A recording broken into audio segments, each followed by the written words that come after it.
예배하는 여러분들에게 주님의 큰 은혜가 있기를 축원합니다. 오늘 말씀은 특별히 사도 바울이 고린도라는 교회에 보냈던 편지의 말씀입니다. 사도 바울의 말씀이죠. 예수님의 제자였던, 예수님이 친히 환상 중에 오셔서 제자 삼으셨던 그 사도 바울의 말씀입니다. 그 사도 바울은 이제 해외 선교라는 것들을 그 역할을 맡아서 주로 했어요. 해외 선교, 다른 나라에 가서, 다른 지역에 가서 이제 교회를 세우고 복음을 전하는 그런 역할을 했습니다. 그래서 이 사도 바울이 여러 지역을 다니면서 이제 교회를 지었는데, 그 중에 그리스라는 지역에 고린도 지역, 그리스 안에 고린도 지역에 고린도 교회를 지었습니다. 고린도라는 지역은 돈이 많고, 돈이 많으면 아무래도 타락하기가 쉽습니다. 문란해지기 쉽죠. 돈 많으면 유흥을 즐기기가 쉬워지니까. 자, 그런 곳에 이제 교회를 만들어진 것 자체가 굉장히 특이한 일, 굉장한 일이지만, 아무래도 그런 곳에 교회가 지어지면 그 교회가 시험도 많이 들고, 사실 멀쩡한 곳에 교회를 지어도 이 사람이 모이다 보면 여러 의견이 분분하기 때문에 문제가 생겨요. 그래서 이 고린도 교회도 문제가 있었는데, 이제 교인들 간에 다툼이 있었고, 그리고 이제 도덕적인 문제가 있었습니다. 워낙 주변이 좀 방탕하게 사는 그런 도시이기 때문에 생활 자체가 그런 것들을 벗어나기 힘들어요. 그런 도덕적인 문제 있었고, 특별히 사도 바울, 교회를 세웠던 사도 바울에 대한 불신과 비난, 이런 것들이 있었습니다. 그래서 그런 그런 문제들을 이 고린도 전서, 오늘 보시는 말씀은 후서지만, 고린도 전서에서 이제 사도 바울이 다툼들은 이제 권면을 하고, 자신에 대한 비난들은 이제 어느 정도 사정 설명을 하면서 권면을 했지만, 상황이 그렇게 싹 좋아지진 않았어요. 물론 예전보다는 좀 좋아지긴 했지만 문제가 막 다 해결되고 그러진 않았습니다. 그래서 여전히 그 고린도 교회는 바울을 향해서 말만 센 사람, 고난을 당한 거 보니까 하나님에게 버림받은 거 아니냐, 이런 비난을 받기도 했어요. 게다가 그 사도 바울 자신도 이제 여러 가지 고난을 겪었죠. 각종 박해를 당하고 오해를 받기도 쉽고 생명의 위협도 받았고, 고린도후서 오늘 말씀 1장 8절에 보시면 이제 고난을 너무 많이 당해서 이제 살 소망이 끊어졌다, 이런 말도 사실을 하고 있습니다. 오늘 말씀에 나와요. 자, 이런 상처를 많이 받은 상황에서 바울이 오늘 썼던 말씀이 오늘 말씀이에요. 게다가 그 고린도 교회만 세운 게 아니라 다른 지역에서도 교회를 만들면서 많은 고생을 했죠. 유대인이 쫓아와서 괴롭히고, 교인들이 서로 싸우고, 다른 종교 사람들이 이제 교회에 들어와서 행패 부리고, 그런 어려움 가운데 선교 활동을 했습니다. 그런 가운데서도 오늘 이 고린도후서 오늘 본문 말씀 보면 고린도 교인들을 먼저 위로하는 말로 시작을 해요. 그러니까 자기가 고난받는 것보다 이 교인들의 어려움을 먼저 살펴보는 식으로 이야기를 하고 있습니다. 그래서 고난 가운데 예수님이 고난을 대신 졌고, 그 고난 지신 만큼 우리는 고난을 받는 게 아니라 위로가 된다, 위로가 넘친다. 그러니까 예수님이 고생했으니까 우리도 같이 고생하자, 이런 말이 아니라 오늘 5절에 보시면 그리스도의 고난이 우리에게 넘친 것 같이 우리가 받는 위로도 넘친다. 그러니까 고난은 예수님이 받았고 우리는 그로 인해 위로를 받는다, 이런 말씀으로 인사를 하고 있어요. 자, 오늘 말씀 3절 보시면 찬송하려다 그는 우리 주 예수 그리스도의 하나님이고 자비의 아버지시고 모든 위로의 하나님이시다 라는 거예요. 자, 사도 바울은 지금 당장 문제가 있어요. 막 이런저런 문제들이 있어요. 어때요? 마음속에는 이제 문제부터 꺼내고 싶겠죠. 일단 이 문제는 이렇게 하고 저 문제는 저렇게 하자. 그 얘기부터 하고 싶겠지만 그 얘기부터 하지 않아요. 하나님이 어떤 분이신지 먼저 이야기합니다. 하나님은 자비의 아버지고 모든 위로의 아버지시다라는 것부터 이야기를 하는 거예요.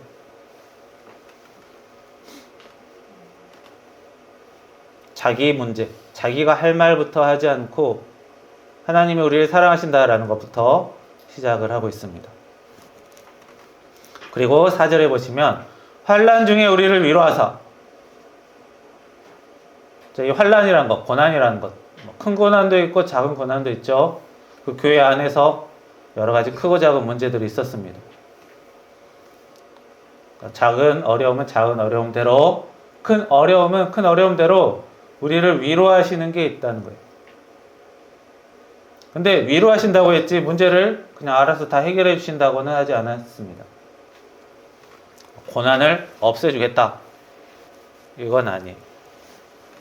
고난 당하는 것을 알고 있고 그것을 위로하신다라는 거예요. 게다가 나만 버티려고 하는 게 아니라 우리 다른 사람을 살리라고 위로하신다는 거예요. 우리로 하여금 위로하게 하신다.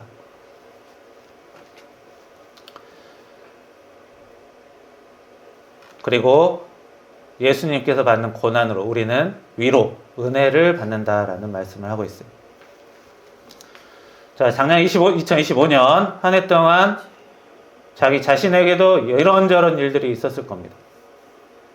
한 해 동안 병 한 번 안 걸린 사람 없고 크고 작은 사고에 휘말리지 않은 사람은 없습니다. 자기에게 병이 들기도 하고 사고가 나기도 하고 억울한 일이 있기도 하고 좀 쓸만한 이득을 볼 때도 있고 사회 각종 문제에 접하기도 하고 정말 다른 나라들 보면 어떻게 살고 있을지 사는 게 과연 가능할지 이런 의문이 드는 나라들도 막 있고 여러 일이 있었습니다. 가정에서도 항상 좋은 일만 있을 수는 없죠. 그렇다고 항상 나쁜 일만 있는 건 아닙니다. 평범할 때도 있고 서로 사이가 안 좋을 때도 있고 좋게 웃고 지낼 때도 있죠. 가정도 사회도 자기 자신도 여러 가지 일들이 있었습니다. 좋은 일만 있었다면 가정도 좋은 일만 있고 나한테도 기쁜 일만 있고 가정도 사회도 좋은 일만 있다면 좋겠지만 그러지는 못해요. 중요한 것은 이런저런 일들이 있었지만 한 해를 그래도 끝낼 수 있었다, 마무리할 수 있었다라는 것이 우리에게는 특별히 중요하게 얘기합니다. 이 사람이 한 해를 보냈다. 한 살을 더 먹었다. 그러면 나이 또 먹었네 라고 우울할 수도 있겠지만 한 해를 살아남았다라는 것 자체만으로도 굉장히 큰 일을 한 것입니다. 왜냐하면 우리 사람이 살아가는 데는 정말 필요한 것들이 정말 많아요. 우리 사람이 사회에서 자기 혼자 할 수 있는 일 거의 없습니다. 밥 먹을 때 쌀 씻어서 밥통에 넣으면 밥솥이 알아서 해주죠. 내가 하는 거 별로 없다고 생각하지만 쌀 농사를 누군가 하고 집에 전기가 들어오고 전기가 들어오려면 기관시설, 발전소 이런 것들이 다 필요합니다. 쌀 농사 하려면 논이 있고 물이 있고 사회가 유지가 돼야 되고 여러 가지 조건들이 필요합니다. 하지만 우리가 그런 것들 다 일일이 살펴가면서 쌀을 짓진 않죠. 굳이 그렇게까지 다 신경 쓸 필요는 없으니까.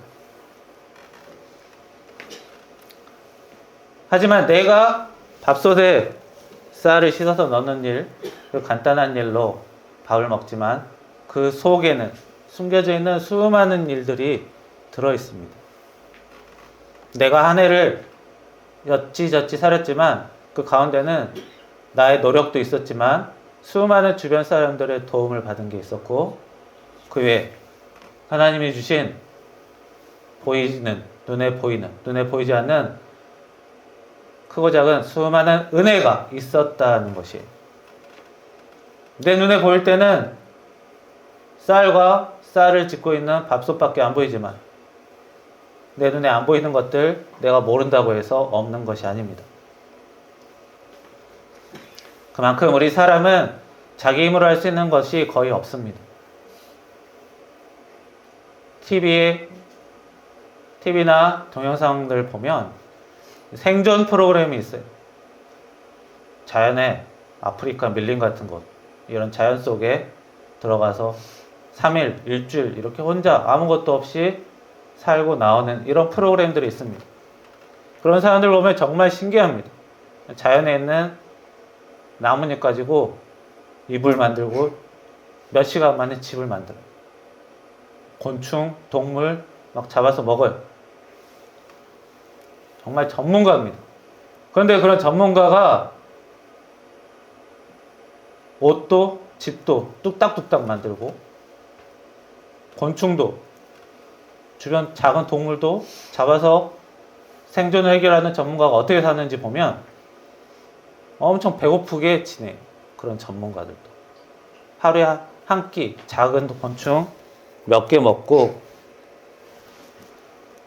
운 좋으면 이틀에 하나 쥐 잡아서 먹고,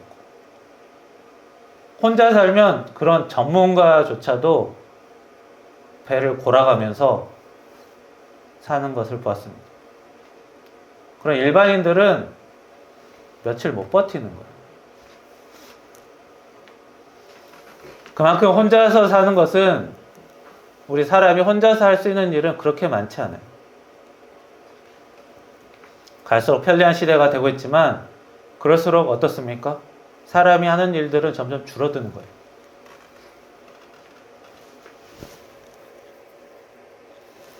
사람이 혼자서는 할 게 별로 없지만 사람이 함께 살기 때문에 많은 것들을 하고 사는 것입니다.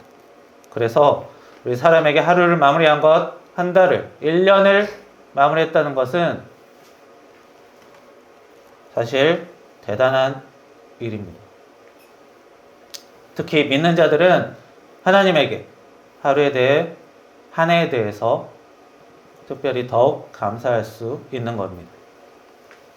예전에 코로나라는 전염병도 있었고, 크고 작은 사회 문제, 개인의 여러 가지 문제들 있었겠지만, 그럼에도 불구하고 그런 것들 보면 다 견뎌왔고 지나쳐왔기 때문에 지금 또 우리 2025년 넘길 수 있었던 것입니다.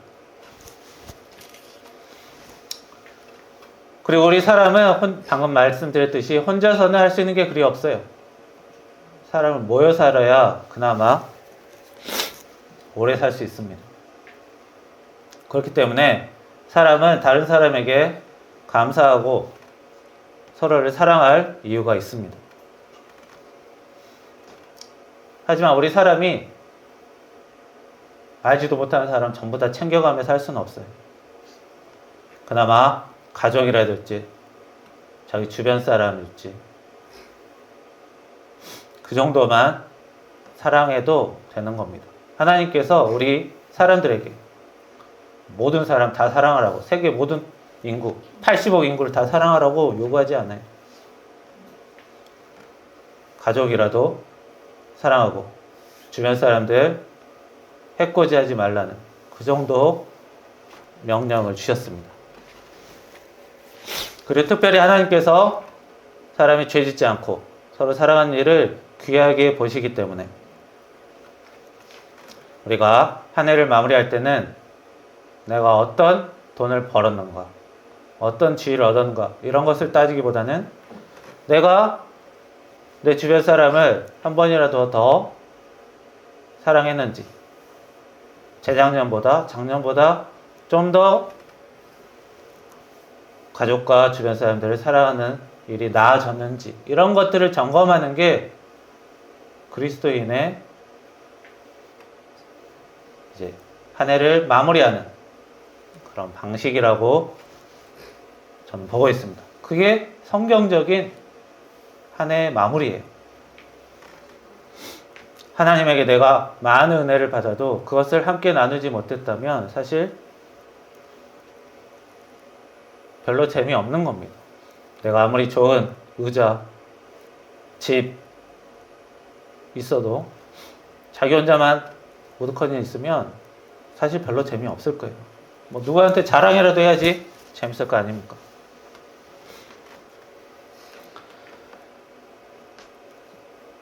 자, 그래서 한 해를 마무리했던 것, 우리가 자신이 자신을 사랑했던 것, 자신이 주변 사람을 사랑했던 것 점검하고, 우리가 새해 기도할 때도, 새해를 계획할 때도, 목표를 삼을 때도 어떻게 올해는 좀 더 나은 사랑을 해야 될지 그것들을 계획하는 것이 더 필요할 것입니다. 자, 사람을 사랑하는 일에 방해가 되는 것은 다른 사람을 좀 쉽게 여기고 하찮게 여기는 것입니다. 우리가 돈이 많은 사람, 지위가 높은 사람은 하찮게 보지 않죠? 좀 잘났다고 보이는 사람은 하찮게 대하지 않아요. 근데 어떤 사람 하찮게 봅니까? 좀 없는 사람, 잘 모르는 사람, 그리고 의외로 가까운 사람을 좀 하찮게 여길 때가 많아요. 너무 많이 믿기 때문에, 너무 많이 의지하기 때문에 내가 이렇게 돼도 있어줄 거라고 생각하면 좀 하찮게 대할 수 있습니다. 그러니까 마음으로는 미워하는 건 아니지만 의지하기 때문에 마음이나 태도가 나쁠 수가 있는 거예요. 그래서 그런 것들을 우리가 조심을 할 필요가 있습니다. 그리고 특별히 너무 잘난 사람들, 돈 많은 사람들, 지위가 너무 높은 사람들 일에 너무 관심을 두지 말아야 돼요. 우리 사람들은 이 정치 쪽에 관심이 많아요. 흔히 정치인이라고 하면 어떻습니까? 높은 사람이 나란 일을 한다. 뭔가 대단해 보이잖아요? 그래서 거기에 관심을 두고 거기에 자기가 참여를 해야 나도 대단한 일을 하는 것처럼 느껴지는데, 관심을 갖는 건 있겠지만 너무 과몰입하는 거. 거기보다는 자기 자신과 가정에 좀 더 관심을 갖는 것이 좋습니다. 그리고 관심을 안 가질 수가 없어요. 워낙 정보들 자체가 자극적인 정보가 많아서 눈이 가게 되어 있습니다. 억지로 보지 않더라도 관심을 가기 때문에 너무 과몰입하지 않고 어떻게 해야 하나님의 보시기에 좋은 사랑을 할 수 있는지 그런 것들에 관심을 두는 것이 더 좋을 것입니다. 왜냐하면 결국 왕이든 사람이든 밥 먹고 잠자고 치우고 사는 것은 다 마찬가지예요. 대신 높은 일을 하면 그만큼 자기가 누리는 것도 많겠지만 감당해야 될 짐도 엄청 많습니다. 어마어마하게 많습니다. 흔히 말하는 유명한 사람들 보면 정말 별의별 사람들이 다 주변에 몰려들어서 괴로움이 보통 괴로움이 아닙니다. 그리고 우리 사람이 다른 사람을 볼 때 조금 한심한 사람들이 있기 마련이에요. 찾기를 건너는데 전화기만 보고 다니는 사람, 다른 사람에게 의지만 하고 세상에 불평 많은 사람, 버릇이 없거나 생활력이 부족하거나 건방지거나 이런 가까이 하고 싶지 않은 사람들이 항상 있어요. 이것은 가정생활이든 사회생활이든 할 때마다 어디든지 있습니다. 그리고 모든 사람은 다 조금씩 그런 부분이 다 있어요. 모든 사람에게 다 있습니다. 하지만 너무 낮은 수준이 되지 않도록 자신이 조심하는 것, 이런 것들도 2026년도에는 우리가 다짐해야 될, 계획해야 될 일 중 하나가 될 수 있습니다. 사실 하나님 눈에 하나님의 관점에서는 우리 세상 사람들 잘나거나 못난 사람 별 차이 없습니다. 어차피 거기서 거기에요. 우리 사람의 눈을 볼 때만 차이가 많죠. 그래서 답답한 사람이라고 해서, 한심한 사람이라고 해서 내가 볼 때는 차이가 크지만 하나님이 보실 때는 큰 차이 없을 수도 있어요. 그래서 다른 사람을 비난하는 것도, 너무 심하게 비난하는 것은 줄이고, 나도 큰 차이가 나는 건 아니다 라는 이런 생각들을 조금은 하는 것도 필요합니다. 그리고 잔소리 할 때 하더라도 위로와 격려로 마무리는 하는 것, 그것을 한 해의 목표로 삼으면 좋을 것입니다. 지금 이 사도 바울도 자기가 교회를 세우고 자꾸 자기를 비난하는 교회가 커졌는데 자꾸 자기를 비난하는 사람들만 많아지고, 싸우지 말라는데 싸움만 하고, 하찮은 거 가지고 막 서로 심각하게 싸우고 있어요. 하지만 사도 바울도 예전에는 예수님을 미워하고 예수님 믿는 그리스도인들 잡아가고 그런 사람이었거든요. 한심한 사람이었거든요. 하지만 그런 사람도 항상 자기 과거만 보고 살 수는 없어요. 지금 당장 문제가 한심해 보이는 건 어쩔 수 없는 거예요. 완벽한 사람이 되라는 게 아닙니다. 다들 어렸을 때부터 지금 나이까지 살면서 실수도 많이 하고 잘못도 많이 하고 오해도 많이 하고 이런 것들이 있지 않겠습니까? 그래서 허물이 있는 사람을 볼 때 잔소리 할 때 하더라도 자기도 별반 다르지 않다라는 이런 마음을 가질 필요가 있어요. 그래야 권면하고 격려하는 것들이 좀 더 제대로 될 수 있어요. 자기가 했던 것들 다 잊어버리고 너만 잘하라고 하는 것은 정말 아무런 효과가 없습니다. 그런 얘기는 백날 해봤자 영양가가 없어요. 차라리 오늘 이렇게 사도 바울이 주님의 위로가 있을 것입니다 라고 했던 한마디가 더 도움이 되는 거예요. 사실 더 자세히 설명하는 것도 많죠. 이거는 이렇게 해라, 저렇게 해라, 저것은 저런 식으로 다루어라, 그런 말들도 중요하겠지만 더 중요한 건 뭐예요? 예수님께서 우리 고난을 대신 지시고 우리를 위로하시는 게 있다. 너희들이 잘나서가 아니다. 그런 예수님의 위로를 받고 잘못된 것들은 조금씩 고쳐 나가라는 거예요. 지금 당장 다 고쳐서 완벽한 사람이 되라는 게 아닙니다. 사도 바울이 이 고린도 교인들 권면하고 위로하고 축복하는 것도 고린도 교인들이 잘나서 하는 게 아니에요. 자기도 은혜 받은 사람이고 한 것 없지만 은혜 받은 사람이었고, 그렇기 때문에 여러분들도 은혜 받을 자격은 있다라는 것입니다.